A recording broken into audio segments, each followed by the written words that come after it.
안녕하세요. 최강의 가성비를 자랑하는 흑조가위입니다. 오늘은 미용 후 스트레스 증후군에 대해 알려드리려고 합니다. 강아지를 키우면 미용을 해야 합니다. 미용을 하지 않으면 습진, 곰팡이 등 각종 피부병에 걸릴 수 있기 때문인데요. 중요한 점은 정도의 차이가 있지만 미용 후에 스트레스를 받지 않는 강아지는 거의 없다고 해도 과언이 아닙니다. 스트레스를 받는 이유는 여러 가지 측면이 있는데요. 1. 주인과 떨어져 낯선 미용실, 낯선 사람과 있어야 하는 불안감.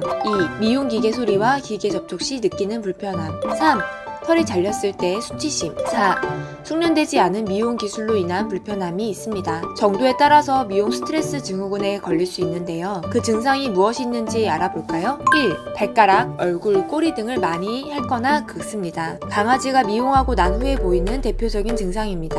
미용 시 클리퍼 같은 것들로 자극을 받아 나타나는 증상인데요. 너무 많이 핥으면 피부가 상하고 염증 등 피부병이 발생할 수 있어서 최대한 핥지 않게 해야 하는데요. 억지로 핥지 못하도록 하면 이 또한 스트레스를 받을 수 있으니 놀이를 통해 최대한 신경을 다른 쪽으로 갈 수 있게 해주어야 합니다. 아니면 피부를 긁지 못하게 네카라나 옷을 입히는 것 또한 좋은 방법입니다. 2. 사료를 먹지 않습니다. 스트레스를 받아서 사료를 먹지 않을 수 있습니다.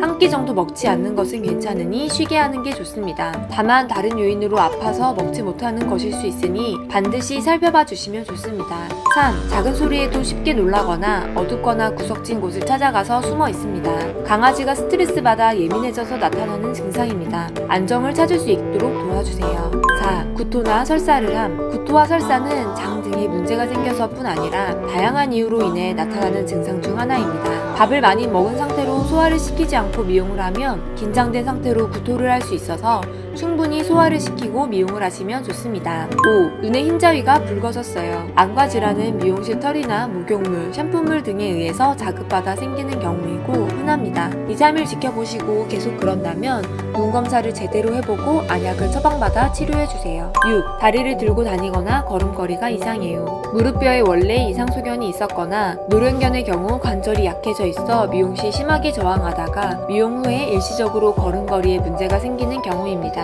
이런 경우 병원에 내원해주세요. 7. 몸을 떠는 경우. 강아지가 극심한 스트레스로 인해 불안감을 느끼는 경우가 있습니다. 강아지가 미용 후 받는 스트레스는 우리가 생각하는 것보다 큽니다. 보통 미용 후 스트레스 증후군의 경우 3, 4일이면 자연스럽게 없어지지만 강아지에 따라 몇 주간 증상이 지속되는 경우도 있습니다. 상황이 개선되지 않고 더 악화된다면 병원에서 간단한 처치를 받아보시기를 권해드립니다. 평소 집에서 빗질을 자주 해주고 건강에 해로울 수 있는 발바닥 털, 눈을 찌르는 털을 제거해주면서 미용이라는 상황에 익숙해지도록 유도하시는 게 좋습니다. 미리 연습해두면 미용실에 가도 스트레스를 훨씬 적게 받을 수 있습니다. 이상 최강의 가성비를 자랑하는 흑조가위였습니다.